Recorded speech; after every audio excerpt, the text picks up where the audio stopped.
ಅಂತ ಇದ್ವಿ 30ರ ಆಸುಪಾಸಿನಲ್ಲಿ ಯಾವ್ಯಾವ ಹಂತದಲ್ಲಿ ಯಾವ್ಯಾವ ರೀತಿಯ ಸ್ಟ್ರೆಸ್ಗಳಿರ್ತವೆ, ಒತ್ತಡಗಳಿರ್ತವೆ ಅಂತ. ಈಗ ನಾವು ಕೇಳೋಣ, ನೀವು ಒಬ್ಬ ಮನೋವೈದ್ಯರಾಗಿ ಯಾವ್ಯಾವ ರೀತಿಯ ಟ್ರೀಟ್ಮೆಂಟನ್ನು ಕೊಡ್ಬೋದು, ಆ ಟ್ರೀಟ್ಮೆಂಟಿಂದ ಯಾವ ರೀತಿ ಫಲ ಸಿಗುತ್ತೆ ಅಂತ. ಇದಕ್ಕೆ ಟ್ರೀಟ್ಮೆಂಟ್ಗಿಂತ ಮುಂಚಿತವಾಗಿ ಮನೆಗಳಲ್ಲಿ ಹೇಗೆ ಮಾಡ್ಬೋದು ಅಂತ ಹೇಳಿದ್ರೆ, ಫಸ್ಟು ಸ್ಟ್ರೆಸ್ ಬರ್ತಾ ಇದ್ದಾಗಲೇ ಅದನ್ನು ಫಸ್ಟ್ ಮೇನ್ ಥಿಂಗ್ ಅಂದರೆ ರೆಕಗ್ನಿಷನ್. ನನಗೆ ಸ್ಟ್ರೆಸ್ ಆಗ್ತಾ ಇದೆ, ಅದು ಮೋಸ್ಟ್ ಇಂಪಾರ್ಟೆಂಟ್ ಥಿಂಗ್. ಯಾಕಂದರೆ ಯಾವಾಗಲೂ ನನಗೆ ಅದಕ್ಕೆ ಟೈಮ್ ಇಲ್ಲ ಅಂತ ಓಡ್ತಿರ್ತೀವಿ. ಯಾವಾಗ ನಮಗೆ ಸ್ಟ್ರೆಸ್ ಆಗ್ತಿದೆ ಅಂತಂದರೆ ಆವಾಗ ನಾವು ಸ್ವಲ್ಪ ನಿಧಾನ ಆಗಬೇಕು, ಎಲ್ಲದರಲ್ಲೂ ಓಡೋದು ಬೇಡ, ಸ್ವಲ್ಪ we need time for our selves. So ಅದು ಮೇನ್ ಥಿಂಗ್. ಅದಾದಮೇಲೆ ಸ್ವಲ್ಪ ನಾವು ಯಾವುದನ್ನು ಒಂಥರ ಗ್ರ್ಯಾಂಟೆಡಾಗಿ ತೊಗೊಂಡಿರ್ತೀವಿ, ನಾವು ಎಲ್ಲದಕ್ಕೂ ಹಾಗೆ ಓಡ್ತಾ ಇರೋದ್ರಲ್ಲಿ ನಮಗೆ ಟೈಮ್ ಇಲ್ಲ ಅನ್ನೋದ್ರಲ್ಲಿ, ಅವಾಗಂಥ ಟೈಮಲ್ಲಿ ಸ್ವಲ್ಪ ರಿಲ್ಯಾಕ್ಸೇಷನ್ ಮಾಡ್ಕೊಳ್ಳೋದು. ಮನೇಲಿ ಜಾಸ್ತಿ ಟೈಮ್ ಸ್ಪೆಂಡ್ ಮಾಡ್ತಿಲ್ಲ ಅಂದರೆ ಸ್ವಲ್ಪ ಜಾಸ್ತಿ ಟೈಮ್ ಸ್ಪೆಂಡ್ ಮಾಡೋದು, ಫ್ರೆಂಡ್ಸ್ ಹತ್ರ ಮಾತಾಡೋದು, ಏನಾದ್ರು ಮ್ಯೂಸಿಕ್ ಕೇಳೋದು, ಇವೆಲ್ಲ ಮಾಡ್ಕೊಳ್ಬೋದು. ಅದರಲ್ಲೇ ಸುಮಾರೆಲ್ಲ ಸ್ಟ್ರೆಸ್ ಎಲ್ಲ ಕಟ್ ಡೌನ್ ಆಗಿಬಿಡುತ್ತೆ. ಯಾವಾಗ ಕಟ್ ಡೌನ್ ಆಗ್ತಾಯಿಲ್ಲ, ಜಾಸ್ತಿ ಆಗಿದೆ, ತೊಂದರೆ ಆಗ್ತಾಯಿದೆ, ಹೇಗೆ ನಾವು ಅದಕ್ಕೆ ಆ್ಯಕ್ಚುಲಿ ಸೋಷಿಯೋ ಆಕ್ಯುಪೇಷನಲ್ ಫಂಕ್ಷನಿಂಗ್ ಅಂತ ಹೇಳ್ತೀವಿ. ಅಂದರೆ ನಮ್ಮ ಸೋಷಿಯಲ್ ಫಂಕ್ಷನಿಂಗ್, ಬಾಕಿಯವ್ರ ಹತ್ರ ನಮ್ಮ ಇಂಟ್ರ್ಯಾಕ್ಷನ್ಸ್ ಹೇಗಿದೆ ಅದಕ್ಕೂ ತೊಂದರೆ ಬರ್ತಿದೆ. ಆಕ್ಯುಪೇಷನಲ್ ಫಂಕ್ಷನಿಂಗ್ ಅಂದರೆ ನಮ್ಮ ಕೆಲಸದ ಎಫಿಷಿಯನ್ಸಿ ಕೂಡ ಸ್ವಲ್ಪ ಕಡಿಮೆ ಆಗ್ತಿದೆ, ಆವಾಗ ಟ್ರೀಟ್ಮೆಂಟ್ ಆಗಲೇಬೇಕು. ಟ್ರೀಟ್ಮೆಂಟ್ ಇದರಲ್ಲಿ 2 ಥರ ಇರುತ್ತೆ. ಒಂದು, ಮಾತ್ರೆಗಳಿಂದ ಗುಣಪಡಿಸ್ಬೋದು, ಸ್ಟ್ರೆಸ್ಸನ್ನು ಕಡಿಮೆ ಮಾಡ್ಬೋದು. ಯಾಕಂದರೆ ನಾವು ಏನೇ ಸ್ಟ್ರೆಸ್ ಅಂತ ಹೇಳಿದ್ರು ಅದು ನಮ್ಮ ಬ್ರೈನಲ್ಲಿ ಕೆಲವು ರಾಸಾಯನಿಕ ಪದಾರ್ಥಗಳಿರುತ್ತೆ, ನ್ಯೂರೋಕೆಮಿಕಲ್ಸ್ ಅಂತ ಏನು ಹೇಳ್ತೀವಿ, ಅದು ಸ್ವಲ್ಪ ಏರುಪೇರು ಆಗೋದ್ರಿಂದನೂ ಸ್ವಲ್ಪ ಆ ಥರ ಎಲ್ಲ ಆಗುತ್ತೆ. ಸೊ ಈ ಮಾತ್ರೆಗಳಿಂದ ಅದನ್ನು ನಾವು ಕರೆಕ್ಟ್ ಮಾಡ್ತೀವಿ. ಅದಾದ ನಂತರ ಕೌನ್ಸಿಲಿಂಗ್ನಲ್ಲಿ ಮತ್ತು ಕೆಲವೊಂದು ರಿಲ್ಯಾಕ್ಸೇಷನ್ ಟೆಕ್ನಿಕ್ಸ್ ಬರುತ್ತೆ. ಸೊ ಈ ಥರದನ್ನು ಯೂಸ್ ಮಾಡ್ಕೊಳ್ತೀವಿ, ಇದೆಲ್ಲ ನಾವು ಹೇಳ್ಕೊಡ್ತೀವಿ. ಸೊ ರೆಗ್ಯುಲರ್ಲಿ ಅದನ್ನು ಮನೇಲಿ ಅವ್ರು ಪ್ರಾಕ್ಟೀಸ್ ಮಾಡಿದ್ರೆ ಡೆಫಿನೆಟ್ಲಿ ಆ ರಿಲ್ಯಾಕ್ಸೇಷನ್ನು ಬರುತ್ತೆ. Okay, thank you. ಹಾಗೇನೀಗ ಸಾಕಷ್ಟು ಕಾಲರ್ಸ್ ಕೂಡ ರೆಡಿ ಇದ್ದಾರೆ. ಮೊದಲನೇದಾಗಿ ಕವಿತಾ ಅವರು ಬಳ್ಳಾರಿಯಿಂದ ಕರೆ ಮಾಡಿದ್ದಾರೆ. ಕವಿತಾ ಅವರೇ, ನಿಮ್ಮ ಸಮಸ್ಯೆ ಹೇಳಿ. ಕವಿತಾ, ನಿಮ್ಮ ಧ್ವನಿ ಕೇಳ್ತಾ ಇದೆ, ನಮ್ಮ ಜೊತೆ ಡಾಕ್ಟರ್ ಇದ್ದಾರೆ, ನಿಮ್ಮ ಸಮಸ್ಯೆಯನ್ನ ಕೇಳಿ. ಬಹಳ ಮಾನಸಿಕ ಚಿಂತೆ ಆಗಿದೆ. ನಾವ್ ಇನ್ನ ಓದ್ತಾ ಇದ್ವಿ ಸ್ಟೂಡೆಂಟ್ಸ್.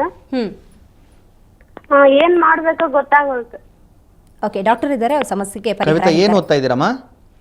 ಡಿಪ್ಲೊಮಾ ಮುಗಿತಿರಿ, ಬಳ್ಳಾರಿಯಲ್ಲಿ ಇದೀವಿ. ಸರಿ, ಇವಾಗ ಯಾವ ಥರ ಏನು ಸ್ಟ್ರೆಸ್ ಆಗಿದೆ ನಿಮಗೆ? ಏನ್ ಮಾಡ್ಬೇಕು ಅನ್ನೋದು ಗೊತ್ತಿಲ್ಲ. ಅದು ಏನೋ ಮಾನಸಿಕ ಚಿಂತೆನ ಬಹಳ ಆಗಿದೆ. ಅದರಲ್ಲಿ ನಿಮ್ಮ ಮನಸ್ಸಲ್ಲಿ ನೀವೇನು ಅಂದ್ಕೊಂಡಿದ್ರಿ ಅಂತ ಯೋಚನೆ ಮಾಡಿ. ನೀವು ಅದನ್ನು ರೀಚ್ ಮಾಡಿದ್ದೀರಾ? ನಿಮ್ಮ ರಿಸಲ್ಟ್ಸ್ ಎಲ್ಲ ನೀವು ಅಂದ್ಕೊಂಡಂಗೆ ಬಂದಿದೆಯಾ? ಯಾಕಂದರೆ ಈ ಸ್ಟೇಜಲ್ಲಿ ಎಕ್ಸ್ಪೆಕ್ಟೇಷನ್ ಭಾಳ ಇಂಪಾರ್ಟೆಂಟ್ ಇರುತ್ತೆ. ನೀವು ಎಷ್ಟೋ ಜಾಸ್ತಿ ಎಕ್ಸ್ಪೆಕ್ಟೇಷನ್ ಮಾಡಿ ಕಡಿಮೆ ಮಾರ್ಕ್ಸ್ ಬಂದಿದೆ, ಅಥವಾ ನೀವು ಅಂದ್ಕೊಂಡದಷ್ಟು ಒಳ್ಳೆ ರಿಸಲ್ಟ್ಸ್ ಬರಲಿಲ್ಲ, ಈ ಥರ ಇಲ್ಲಿದ್ದರೆ ಆ ಥರ ಸ್ವಲ್ಪ ಸ್ಟ್ರೆಸ್ ಬರುತ್ತೆ. ಸೊ ಅದು ಯಾವ ಥರದಲ್ಲಿ ಸ್ಟ್ರೆಸ್ ಬಂದಿದೆ ಅಂತ ಗೊತ್ತಾದರೆ ಅದನ್ನು ಹ್ಯಾಂಡಲ್ ಮಾಡೋಕ್ಕೆ ಈಸಿ ಆಗುತ್ತೆ. ಎಜುಕೇಷನ್ ಓದಬೇಕಾದ್ರೆ ಸ್ವಲ್ಪ ರಿಸಲ್ಟ್ಗೆ ಭಯ ಬಿದ್ದು ಈ ರೀತಿಯ ಸ್ಟ್ರೆಸ್ ಅಲ್ಲಿ ಇರ್ತಾರೆ. ಇನ್ನು ಮುಂದಿನ ಕರೆಯನ್ನು ಲಕ್ಷ್ಮಿ ಅವರು ಬೆಂಗಳೂರಿನಿಂದ ಕರೆ ಮಾಡಿದ್ದಾರೆ. ಲಕ್ಷ್ಮಿ, ನಿಮ್ಮ ಸಮಸ್ಯೆ ಹೇಳಿ. ಹಲೋ. ಲಕ್ಷ್ಮಿ, ನಿಮ್ ಧ್ವನಿ ಕೇಳಿಸ್ತಾ ಇದೆ, ನಿಮ್ಮ ಸಮಸ್ಯೆ ಹೇಳಿ. ಮೇಡಮ್, ನನ್ಗೆ ವಯಸ್ಸು 30, ಮತ್ತೆ ನಾನು BA ಎಲೆಕ್ಟ್ರಾನಿಕ್ಸ್ ಹೋಲ್ಡರ್. ಡಿಗ್ರಿ ಮುಗಿಸಿದ ತಕ್ಷಣ ನನಗೆ ಮದುವೆ ಆಯ್ತು, ಮತ್ತೆ ಇಮಿಡಿಯೇಟ್ ಆಗಿ ಮಗು ಹುಟ್ಟು ಕೆಲ್ಸಕ್ಕೆ ಹೋಗ್ಬೇಕು ಅಂತ ತುಂಬಾ ಆಸೆ ಇತ್ತು. ಬಟ್ ಮಗುನ್ ನೋಡ್ಕೊಳ್ಳೋರು ಯಾರು ಇಲ್ಲ ಅಂತ ಹೋಗಕ್ಕಾಗ್ತಿಲ್ಲ. ಆದ್ರೆ ನನ್ಗೆ ಯಾವಾಗ ರಾತ್ರಿ ಮಲಗ್ದಾಗ್ಲೂ ಒಂದೇ ತರ ಕನ್ಸು ಬರುತ್ತೆ.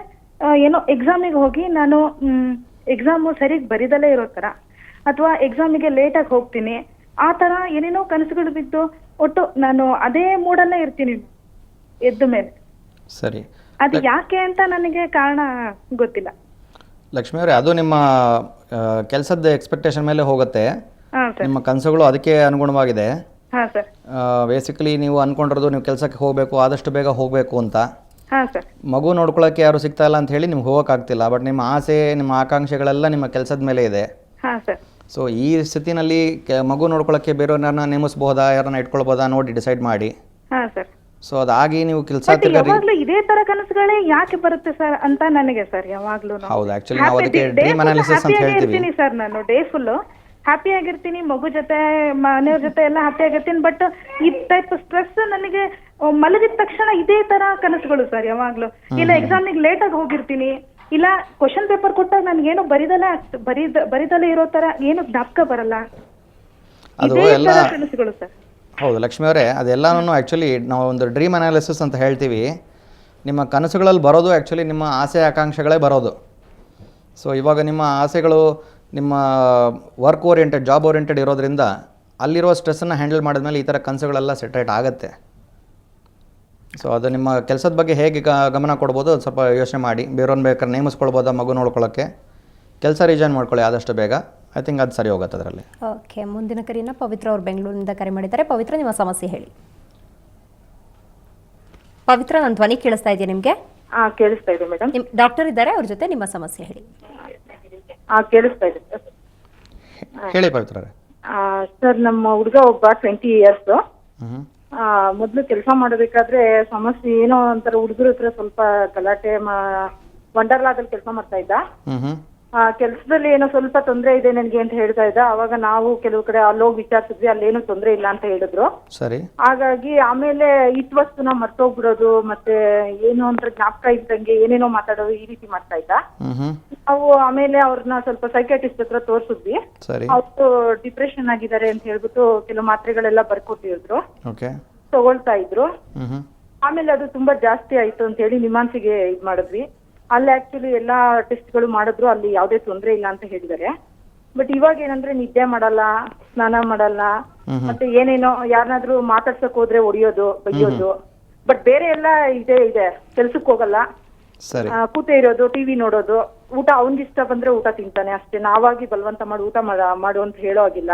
ಸರಿ. ಆತರ ಏನಾದ್ರು ಮಾಡಿದ್ರೆ ಅವ್ರ ತಾಯಿನೇ ಹೊಡಿಯೋದು, ತಂದೆ ಹೊಡಿಯೋದು, ಆ ರೀತಿ ಎಲ್ಲ ಮಾಡ್ತಿದ್ದಾನೆ. ನೋಡಿಮ್ಮ, ಅಷ್ಟೊಂದು ಸೀರಿಯಸ್ ಆಗಿದೆ ಅಂತಂದರೆ ಬರೀ ಅದು ಸ್ಟ್ರೆಸ್ ಅಲ್ಲ, ಸ್ವಲ್ಪ ಜಾಸ್ತಿಗೆ ಬೆಳೆದಿದೆ ಅದು ನೀವು ಸಿಮ್ಟಮ್ಸ್ ಹೇಳ್ತಾ ಇರೋ ಥರ ನೋಡಿದ್ರೆ ಅದು ಮೋಸ್ಟ್ಲಿ ಸೈಕೋಸಿಸ್ ಅಂತ ಹೇಳ್ತೀವಿ, ಆ ಥರ ತೊಂದರೆ ಇರಬಹುದು. ಅದಕ್ಕೆ ಸೈಕ್ಯಾಟ್ರಿಸ್ಟಿಂದ ಟ್ರೀಟ್ಮೆಂಟ್ ಆಗಬೇಕು. ನಿಮಗೆ ಎಲ್ಲ ಅನುಕೂಲ ಅಲ್ಲಿ ಕರ್ಕೊಂಡೋಗಿ ಟ್ರೀಟ್ಮೆಂಟ್ ಮಾಡಿಸಿ, ಅದಕ್ಕೆ ಟ್ರೀಟ್ಮೆಂಟ್ ಕಂಟಿನ್ಯೂ ಮಾಡಬೇಕು. ನೋಡಿ, ನೀವು ನಿಮ್ಯಾನ್ಸಿಗೆ ಕರ್ಕೊಂಡೋಗಿದ್ದೀರಿ, ಮತ್ತೊಬ್ಬರ ಹತ್ರ ಕರ್ಕೊಂಡೋಗಿದ್ದೀರಿ, ಎಲ್ಲೇ ಆಗಲಿ ಅದಕ್ಕೆ ಕಂಟಿನ್ಯೂ ಟ್ರೀಟ್ಮೆಂಟ್ ಬೇಕಾಗತ್ತೆ. ಇದು ತಕ್ಷಣಕ್ಕೆ 2-3 ಸಲ ಸರಿ ಹೋಗುವಂಥದ್ದಲ್ಲ. ಸೊ ಅವ್ರು ಏನು ಮಾತ್ರೆ ಹೇಳ್ತಾರೆ, ಅದು ಎಷ್ಟು ದಿವಸ ಹೇಳ್ತಾರೆ, ಅದನ್ನು ಕಂಟಿನ್ಯೂ ಆಗಿ ಫಾಲೋ ಅಪ್ ಮಾಡಿ ಬೆಟರ್ ಆಗ್ತಾನೆ. ಮಧ್ಯದಲ್ಲಿ ಮಾತ್ರೆ ಬಿಟ್ಟರೆ ಅವರು ಬೆಟರ್ ಆಗೋದು ಸ್ವಲ್ಪ ಕಷ್ಟ ಆಗುತ್ತೆ. ಒಂದು ಸ್ವಲ್ಪ ಹುಷಾರಾಯಿತು ಅಂದ ತಕ್ಷಣ ಟ್ರೀಟ್ಮೆಂಟ್ನ ಡ್ರಾಪ್ ಮಾಡೋದು ಕೂಡ ತಪ್ಪಾಗುತ್ತೆ. ಅಲ್ಲ, ಅಕಸ್ಮಾತ್ ಇಂಪ್ರೂವ್ಮೆಂಟ್ ಆಗಲಿಲ್ಲ ಅಂದರೂ ಸಹ ಅದೇ ಡಾಕ್ಟರ್ ಹತ್ರ ಹೋಗಿ ಈ ಥರ ತೊಂದರೆ ಆಗಿದೆ, ಸರಿ ಹೋಗಲಿಲ್ಲ ಅಂತ ಹೇಳಿ ಬೇಕಾದ್ರೆ ಮಾತ್ರೆ ಅವ್ರು ಚೇಂಜ್ ಮಾಡಿ ಕೊಡ್ತಾರೆ. ಬಟ್ ಬೇರೆ ಕಡೆ ಹೋಗ್ತಾ ಇತ್ತು ಅಂದರೆ ಅದು ಇಂಪ್ರೂವ್ಮೆಂಟ್ ಆಗೋದು ಸ್ವಲ್ಪ ಲೇಟ್ ಆಗುತ್ತೆ, ಕಷ್ಟ ಆಗುತ್ತೆ. ಓಕೆ, ನೋಡಿದ್ರಲ್ಲ ವೀಕ್ಷಕರೇ, ನೀವು ಕೂಡ ಈ ಒಂದು ಕಾರ್ಯಕ್ರಮಕ್ಕೆ ಕರೆ ಮಾಡಬಹುದು. ನಿಮ್ಮ ಸಮಸ್ಯೆಗಳಿದ್ದಲ್ಲಿ ಪರಿಹಾರ ಸಿಗುತ್ತೆ.